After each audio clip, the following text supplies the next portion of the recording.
Welcome to the tribe. Today's guest is Dr. Joy Macci, a visionary in sports and leadership development. As founder of Joy of Sport, she transforms how athletes and leaders perform, compete, and grow. With 20 plus years of Olympic coaching, she brings systems and strategies to unlock inner winner excellence. Her holistic method blends physical training, mental toughness, and purpose-driven leadership. Dr. Macci has coached champions like Serena and Venus Williams, Andy Roddick, and Jennifer Capriati. Joy, it's a pleasure having you today. Welcome to the tribe. Oh, thank you so much, Ron. It is an honor and pleasure. Well, the story behind today's guest, I contacted her through LinkedIn, and we have a discovery call, and we are having this conversation today. And can you talk about more about yourself? Because I think I came up short with your bio. Well, okay. Well, what is fun is sports have been my life. I grew up playing junior college and pro tennis, and then got into international tennis management. Had the pleasure of managing tennis facilities around the world. I was with Peter Boruwash International for a few years, and then Rick and I got married and ran Macci International Tennis Academy, and that's where we trained some of the superstars that you were talking about, with the Williams sisters and Roddick and Capriati and things like that. But what's really fun about that is life is sports. Like winning in sports is also like winning in the game of life. And in addition to running the international tennis, I've also run for the last 25 years the Joy of Sport. We've managed, tennis as well as pickleball. That's kind of the new emerging sport in the world, or in the U.S. and also doing some programs globally. So this is where sports help us with the game of life, and that's kind of where my adventure begins. Well, so let's talk about your beginnings. Yeah. When did you begin with tennis? It was a family sport. How do you touch the racket for your first time? Oh my gosh. Well, I was born in a very small town in Arkansas called Crossett. People say Cross what? The town was that small. It had like one stoplight and there wasn't that much around it. So it's kind of like picked up. My older sister had played a little bit of tennis, but the family really wasn't into it that much because it was a very small town in Arkansas. And I would just kind of get a tennis racket and go to the city courts and hit for hours on the backboard, and then guys would come and play, and we had fun like that. And then was fortunate to be fairly talented in tennis, and I ended up going to John Newcomb's International Tennis Ranch. He was like number one in the world from Australia.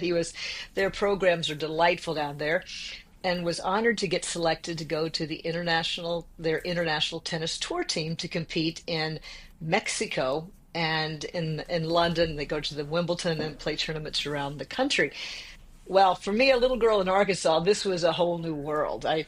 Fortunately, our family didn't have a lot of money, and a gentleman that would fly in to play tennis with me got his wealthy buddies to sponsor me on the tour. So that kind of opened up the world of tennis and life to me.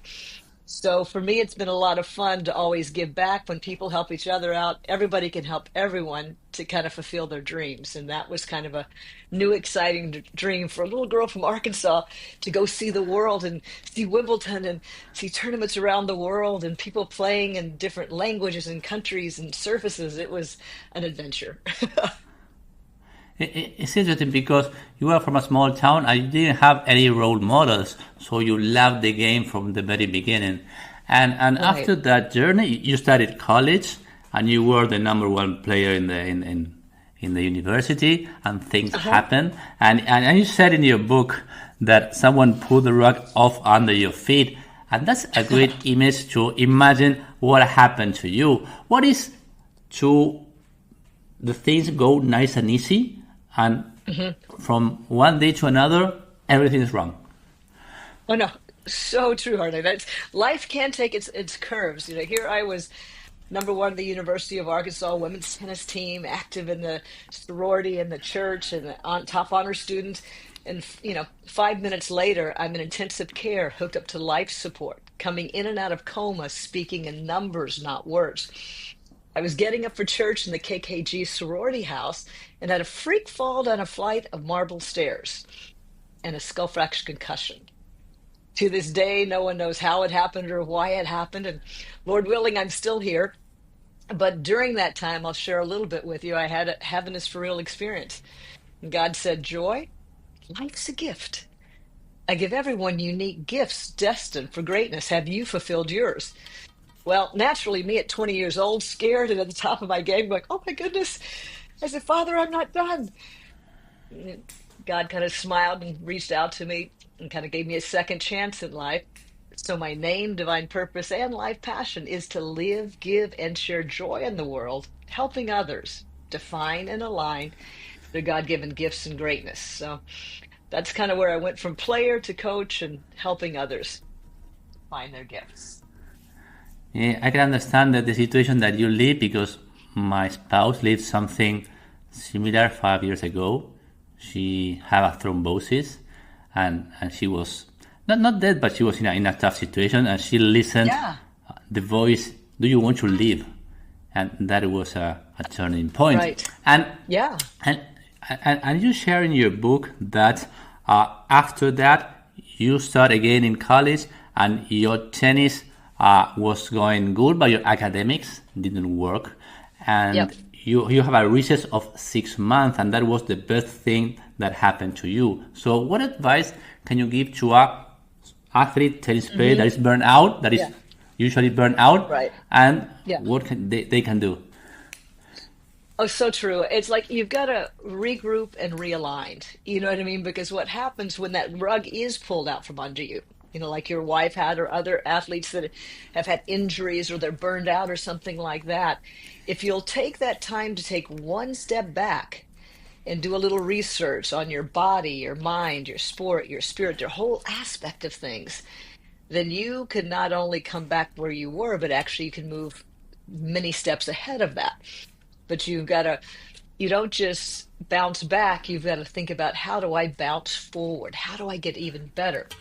And take a little bit what I love Nelson Mandela's kind of philosophy of life, which I call kind of the inner winner philosophy of life. It says, I never lose. I either win or I learn. So I kind of flip that to the joy of sports, inner winner philosophy. And that's I always win. I either win or I learn. So this is where we can learn under these challenges, whether it's an accident, whether it's something unfair happening or whatever, or something, whatever, the rug gets pulled out from under you. If you will learn something from it, you can always bounce back and bounce forward. Yes, and reading your book, you were highly skilled when young, and it was interesting because at 3 years old, your mother leave you in a dance training. It was Yeah. out of the box. So, do you think that to be a champion, you need a tough parent? Is necessary or not? Well, I think number one, you need a loving parent. I think that's step number one. I think if they will be role models for you and challenge you to be your best self, I would say absolutely.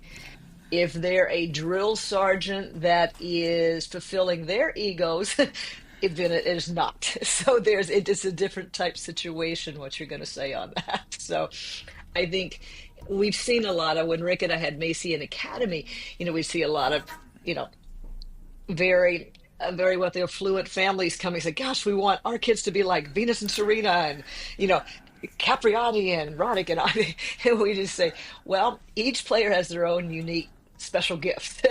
And the key thing that our job to do is to bring out those gifts. But we're not here to compare with others. You've got to just be your best self. And that's what we encourage all players to do is number one, find your passion, find your purpose, align it, and develop your full potential. Be the best you can be. And when you are your best, then you're living what you're supposed to be doing.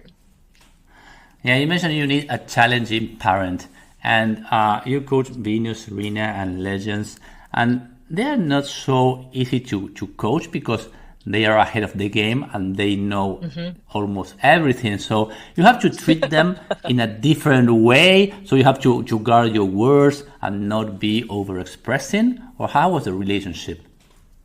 Well, I can say Rick, Rick was their main private coach. Yes, I was running the Macy International Tennis Academy, and I was working with the girls, and and I was working with Andy privately, but those guys more in the group scenario. So it's a lot of the situations. But what I think, if you really, yes, there's people like superstars. Venus and Serena, I mean, they were young. I mean, let's see, Venus was like 10, Serena was like 9 when they came from Compton to our academy and things like that. But a lot of times you talk to them like they're real people. They might be talented, but they were also young. They were undiscouraged. That's, I really praise Rick. He did a spectacular job. And then as a group, our team did a great job as well. But it's a situation, you treat them like real people. If you're putting them on a pedestal, that's really not going to help them or you. And that's where you find the gifts in each player and develop what they can do. And no matter what everyone else is saying, you focus on them. What's their importance? What are their gifts? What are their weaknesses? And how do you develop their full potential? And Does that this answer kind your of question? yeah, and these kind of legends, when you talk about tennis, they obey 100%, or they are some skeptical and they. Well, there's a combination. I mean, there's, all of them were a little different. Some of them, they go by the beat of their own drum a lot of times. But you've got to find their learning style. I mean, are they audio? Are they visual? Are they kinesthetic? What are their learning style? How do they communicate? And that's where what we have to do is success code each individual athlete. What is their success code? How do they work? How are they wired? Because how Serena was wired is different than Venus. How Andy Roddick was wired was different than Capriati. Or any of I've worked with executive sports leaders anywhere from the NBA, the WTA, WWE, to national champions in pickleball, to different type athletes, to Special Olympians. You work with a variety of different mixtures, and you've just got to find their gift, their greatness, and figure out their roadmap to make that happen. So it's, yes, sometimes they want to listen, other times they don't. But if you speak in their language, they're a lot more likely to listen and to be open and receptive to what you're saying. Yeah, I find the uniqueness is a gift. Many people don't know. Some people, when they see a player, they say, "Okay, this is going to be a top 10." And sometimes some people can't find that uniqueness in that person. And you've seen it almost all. And what are the 2-3 things that parents have to be aware of their son or daughter being an athlete? Well, the parents, I mean, this is where they want to be a support system. A lot of the kids, the kids want to perform for their kids, or the kids want to feel success in their parents' eyes. And if they don't, that might scare them. Or they might be rebellious and not want that. It depends on the personality and the child in that. But what I encourage is, if you will be open, if a player is a parent is supportive, but also let a parent ask questions versus telling. When you ask questions of something, like, gosh, the student comes, or their son or daughter comes off the court, and they lost a match, and their head, okay, son, what happened? What'd you feel? And if you ask a couple of questions, what did you do best, and what were the challenges, or what did you learn? Do you see, if a parent comes at that place, instead of, oh my gosh, you lost, what was that? Then the child is going to act a lot different. So I'd like to encourage the parents to kind of put on our coaching hat a little bit and say, hey, our egos are bruised. I mean, the child is hurting right now. They just lost. They're mad. They're angry. They're embarrassed. Now, how can you help them turn that negativity? How can you make lemonade out of lemons right now? And if you can help them to grow because of this, hey, you gave your best effort. I'm proud of you for that. Gosh, the other player was a really good player. What did you feel that you could do different next time to be better against it? Then they're going to be a lot more open. Yeah, asking questions is a better way to have a conversation with a kid, but that's not what we are used to do. At least when I was a tennis parent, that wasn't the first thing that came to my mind. And I'm reading your book. It was an interesting path, because I have to recall about my young ages, And Yeah. you talk about confidence. When did the reader find confidence? When he was young, Hmm. and for me it Yeah. was in sports when I was a teenager. Uh-huh. And do you think it's good to reflect about that to tap into confidence right now? Oh, absolutely. It's kind of, as you said, what I wrote in my book, Serendipity of Success, which is like a treasure hunt, unlocking your individual personal success. Did you have fun going through your camp childhoods and all the torturous teens and stuff? Yeah, I remember I have a case. I trained in a club. There was a bunch of kids, and the group was too big, so they divided in Hmm. two. Group Yep. A, the good ones, Group B, the bad ones. And I was delivered at Hmm. Group B, but I was supposed to go to Group A. I thought that. Yeah. But Yeah. that thing was interesting because I was the best in Group B. I started beating Okay. guys, and the Uh-huh. coach gave me all his attention, and that built my confidence. So my confidence came from Ah, there. bingo. It's just almost like Michael Jordan when he got cut from the high school basketball team. He started practicing 150 and he made just like you did. You went to perform, and I bet you got up to that A team pretty quickly, didn't you? Yeah, I started beating the guy from Group A in 6 months. I didn't Good. as much as Michael Jordan, but I did pretty well. Well, exactly, no, exactly. But no, so true. It's like when those sometimes those little setbacks can be the things that help launch you to another level, and that's what you did with that. But yes, when you learn from your success blueprint a little bit, you can carry those, there's a success code of which you do. It's kind of what I unveiled in the book a little bit, the TFSP success system, the fundamentals for success and performance. Comes from four basic things. Number one is technique. And the importance of whatever sport you are in, simplicity is the key to victory. When you learn to master the most important, forget the big stuff, master the big. The next is your fitness. But in fitness, it's not just physical fitness, it's also mental, emotional, spiritual. And for the parents, it's financial as well. It's the full gamut of that size scenario. And then the S is strategy. Now, what's a little bit different than most people, what do most coaches do when a player goes, gosh, we got to work on your weaknesses, right? But you look at the superstars, what the top players do, they put about 60% of their time and energy into maximizing their strengths. That's what builds your confidence. That's what, when you got into Group B, you figured out you capitalize on that to get it. And then 30 to 40% into your weaknesses, but put a majority of your time into your strengths because that's where your confidence is, man. And also that's where a lot of your gifts are. And the final of the four steps is the TFSP. The P is the positive mindset. That's kind of the glue that kind of weaves everything through, back through and forth. And that's where, if we have the challenges, how do we find something positive or how can we learn something from it? Then that's going to make us a better player and that's going to help us hang on to be that inner winner. Yeah, focus on the strength is Yeah. a turning point. I recall Larry Yeah. Passos, who was Google Curtain coach, whole life Uh-huh. coach, and he said Right. exactly that thing. Focus on the strengths, but it's counterintuitive. We are trying always to fix something, and if, up to me, I try to fix things in my game, and I lost Yep. my identity. So when you Bingo. work on your strength, yeah, Yep. Yep. It is so true. It's just like if you're a serve and volley player and say, okay, work on your baseline. And you're going, what? I want to get to that and rush and crush. Come on. You know what I mean? Or vice versa. You know what I mean? It's just like that's where, again, find those God given gifts, find your strengths, find your talents, sharpen those. That is the engine of your Ferrari.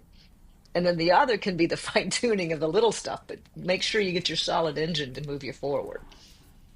yeah, Hmm. that's a great message. And then your life make a twist. You went to the West Coast, and Hmm. you put yourself in a situation where nobody almost knew you. You put Yeah. that in a delivery place to grow yourself. That was delivery. Hmm. Well, it kind of was. I was trying, number one, I was trying to find myself. When Rick and I divorced, I moved cross country, not sure where I was going to live, what I was going to do, but I had to soul search and find myself a bit. And that's where I think we grow. I know it's easy for us to stay when you've been in the limelight or the headlines on certain thing, just keep riding that route. But gosh, sometimes we have to dig deep. And usually when we take the time to dig deep, or as you were saying, when you've had an injury or something and you have to take a step back, you've been the top scholarship player, then you're injured and you're down for 6 months. Hey, what are you going to do different to make that? Exactly. And that's where you really start to flow. And that's where I think I really expanded it from the tennis as well into other sports, but also the life coaching and the more the corporate type things, expanding kind of the world of which I can serve at a higher level. Yes, and watching you speak, you have such a high energy. That's a mindset. That's a skill that you grow in yourself. How it's all about. Well, no, it is because it's like energy is what makes everything. You know what I mean? And if you, when you have that positive energy and that positive focus, the energy, when it's directed in the right way, it can overcome almost any obstacle. And that is the beauty. And that's what I learned when I had my biggest, roadblocks and different issues, with from health or fitness or wellness or refinding myself. You know what I mean? As I learn, if I put day by day steps into the positive energy of what I can do to improve myself. How can I improve others? What can you do to grow? What can you do to expand? Then your life is going to be a life of growing. If not, you get stagnant. A lot of people are walking corpses almost. You know what I mean? They're doing the same thing, but there's no heart in it. They're just doing it and whatever. Yes, I'm kind of animated because I'm grateful for number one, being alive. I have a second chance at life, so I want to make the most of it and help as many people as I can in the process. And I had a question. How can a person that didn't experience what you experienced, almost death experience, Yeah. can have such joy for life? Ah, how can I say? Well, I think it's kind of learning from my name a little bit. I was given my name by my dad that I never knew. He was a disabled veteran out of World War II, silver medalist. And then what was wild was my mom, when in 1960, when she was 40 years old, which is almost unheard of, it was giving birth to me. And my mom's name was Tori, my dad's name was Brian, and I was going to be J Tori or J Brian. And when I was born, my dad walked in. He said, "No, this is Joy Elise." And I went, "Wow, that's I didn't know, that's what my name was." And then he permanently had to go in the Veterans Hospital, and I never really knew him or saw him after. So it was just kind of things that I didn't know. What was funny in my Heaven is for Real experience, when I'm kind of connecting the dots, kind of in my soul searching time, God said, "Joy, you were given your name for a reason. Your mission is to find out why." So I know that my name, divine purpose, and life passion is to live, give, and share joy in the world, helping others define and align their God-given gifts and greatness. And what's interesting, about 10 years ago, one of my clients says, "Joy, do you know the meaning of the word Elise? My daughter's name is Elise, and your middle name is Elise. Do you know?" I said, "No, I didn't." When I found out, I almost fell to my knees. You know what Elise means? No. God's promise. Joy is God's promise. And it's like, wow, the power of a name. So, got a big name to live up to. So I might as well keep plugging in my joy so I can help others. So that's kind of the higher purpose for me. And that's kind of a higher calling a little bit. So that's That's that's where a I great am. story. That's a great story. I have to start searching what about my name so I can Yeah, look find it my up. mission. And you started Hmm. with pickleball. And did you Yeah. imagine that it's gonna be so strong at the very beginning, or you say, well, I'll jump on this and let's see. No, it was funny. About 6 years ago, 6 or 7 years ago, I got into it, and then things open, some doors opened very quickly that I was felt very blessed with. And then I had the chance, if I said, "Gosh, I want to help grow the sport," and so I did some international clinics in Mexico and Dominican Republic. This year, I had the pleasure of speaking at Pickleball Minds in Dubai.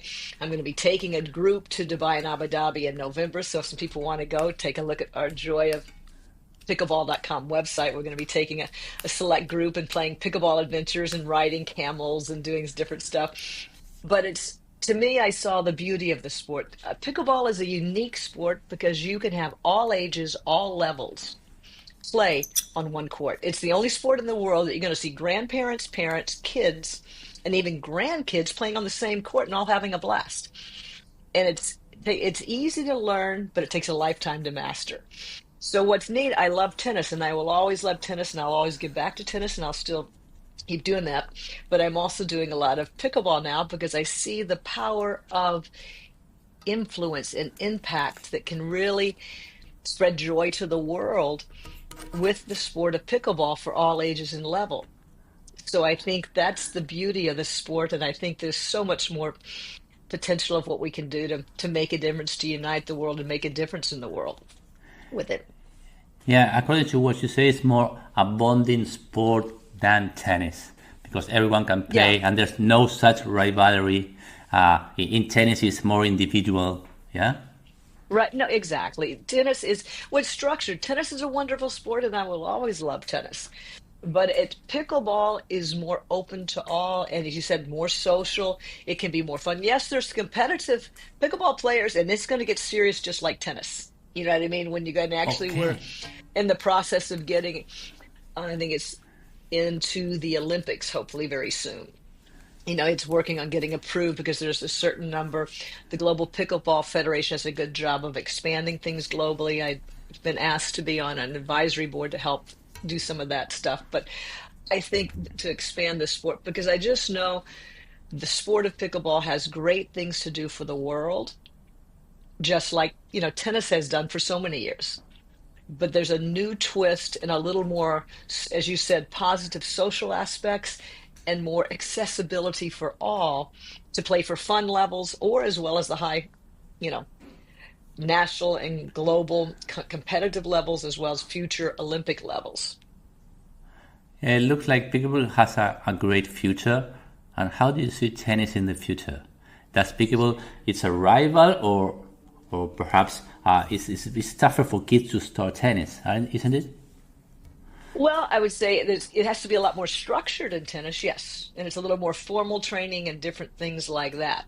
I think it's easier access. I think tennis will always be a lifetime sport. I don't think tennis is ever going to go away. Just like golf and tennis, it's still going to be strong, and it's still going to be the Grand Slam tournaments. There's going to be the great rivalries. There's still going to be that is still there. So that we're not giving up on that. I just feel pickleball is the new kid on the block, but I think there's so much amazing potential with the sport that it can grow and impact people. And also, what's neat is I use pickleball for cross training for my tennis students, and also vice versa, or not, or more pickleball cross training for my tennis players because you start working with the paddle and the quickness, it doubles your speed of your hands at net. It does your reaction time. It lets you process the brain. There's a new program that we're actually in the process of launching and we're going to be unveiling at the World Pickleball Conference is the joy of quantum sports, where we combine, let's see, neuroscience, quantum physics, artificial intelligence, virtual reality, and elite coaching all under one umbrella. And that's what we're doing, unveiling it, in the pickleball world, which I'm doing, but also I'll be doing it in the tennis and the other things too, because what we can do is most of the training, as you well know, predominantly trains on the body. The people work on the body. They'll do some on the mind, but just a little bit. How would you like to train the brain and master the game? Because everything in our brain, which I learned from my head injury, a little too hard, you know what I mean? Yeah. From my head getting scrambled at the age of 20. I mean, totally. I mean, didn't know who I was, where I was, what had happened, had to get my coordination back, my speech back, I mean, the whole thing. But it's like when you understand, when you train the brain, there's ways to overcome things. There's ways just like all the top athletes, they visualize to realize. They use the mind to create in advance. And that's where a lot of times the brain can heal the body. We can work on the reaction time. And that's where I feel kind of the future of some of the sports training can evolve to, is where we start combining those things and using it to elevate the level of play, performance, Yeah, play, and fun. yeah, it looks like you're getting more pro. The pickleball is getting more pro around the sport. So more what now, pro? Or Yeah, it's there's more what is? pro. More it's the professionalization of the sport. Like Oh yeah, tennis nowadays, that is 100%. Yeah. And then you say with pickleball, there's so much publicity right now because it's just booming in so many ways and the media is covering it. I mean, it's like you see a sport where you had in America, it was on the Wall Street floor. They were playing pickleball. What? You don't see a tennis court in the, you know what I mean? And there's just Yeah. crazy stuff going on. But we were talking about the training with the quantum sports idea that we're working on is when you learn how your unique brain is wired, your physiology, your psychology, your biome, when you learn to start connecting the dots, it's kind of like for me what I had to learn to start decoding after my head injury. Like number one, who was it? Number two, how do I rebuild? How do I get my coordination back? How do I get my memory back? When I went back to college after the head injury, I happened to make the team, but I called my mom on tears. I said, Mom, I'm so frustrated. I'm studying as hard as I can, but I can't remember because my brain had not healed. You know what I mean? So it just took time and building. And a lot of times when we have those set taps, sometimes we need time for our brain to heal or our mind to heal. And also, our mind is our king, is that opens the most doors first, but also holds us back the most. How do we train the brain the way to work? So we build ourselves up instead of knock ourselves down. Yes, and I want to point out some situation that for sure you remember. It was very funny to me that you interviewed Michael Douglas because I remember him because Oh, he was the love of my mother, So she talked about Michael Douglas all the time, yep, and you get to yep. interview him. How was such experience? Oh my gosh, it was amazing. He's such a, what was amazing, the day that I interviewed, it was the day that he was awarded in the Hall of Fame award, the Hollywood Hall of Fame award. He'd gotten that in the morning, and then I had the pleasure of it. It was just a true honor and pleasure. I was very honored to have, and it's like I wanted to know what his secrets were. You know what I mean? What made him so special? If you looked at my interview, you could see, that and what was neat, it was his family. His dad had been a role model to him, and it was always support. It's like, see, as you see, as your show is all about, it's the power of family, to support one another and build one another up. Yeah, it So, was the interview, and you look highly professional. You weren't biased from any emotion. You were to the bone and to the topic. well, exactly. When you're in a situation like that, with he's like the celebrity, I was definitely more nervous than he was, but you know what I mean. The honor of interviewing him because but he was just so warm and open. You know what I mean, and he just shared from his heart, and that's where you see what he's done Yeah, in life. Yeah. Hmm. yeah, it's nice that celebrities are warm and that you can feel that they are close to you. And before our Yeah. last question, where can people can find you? Where can people can contact you with your services, the broad services that you offer? Okay. Well, a couple, if they're wanting the tennis type world, it would be Dr. Joy at joyofsport.com. If it is the corporate and business and life coaching type stuff, it's joy at drjoymacy.com.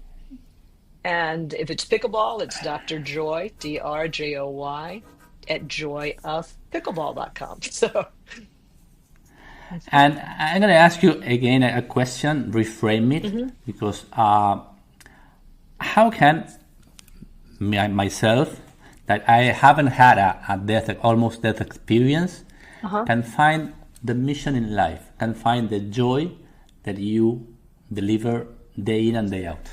Okay. Well, a lot of things is soul searching. What lights you up? I mean, it's like, let's say if you can get up today and do anything you want, and what would be the most exciting for you? And what would you love if, whether it's your children to say about you at the end of life? You know what I mean? What would you love to do? And it says, if you focus on the life you love, then you align with your gifts and greatness.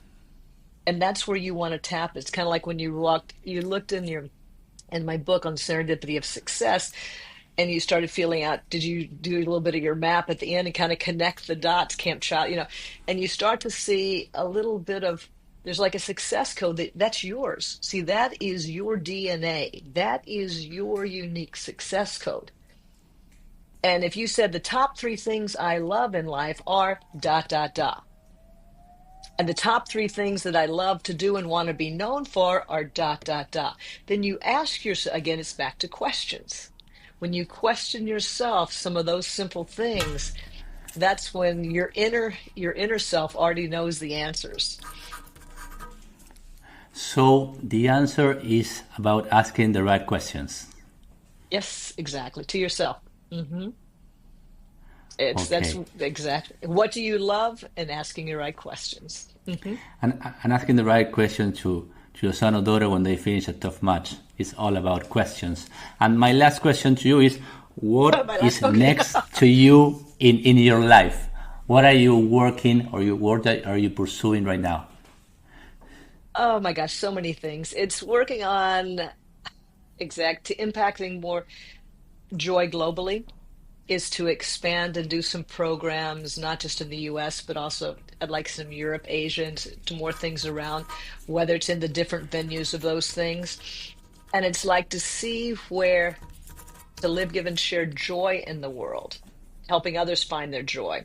And it's whether it's through the sports or their business things, how do they do that? And that's where I'm kind of the coach that helps you find your way, That's a the good highway. venture Yeah. because people in the USA uh, they don't perhaps think globally, and you're thinking Hmm. about other countries, Oh, other I cultures, am. and to bring Absolutely. joy to other kind of people. So that's an amazing Hmm. venture to do. And thanks, Joy, for today's conversation, for your energy, Thank optimism, you. and blueprint finding my path in this life. Absolutely. Thank you so much. Have Thanks. fun and enjoy the journey.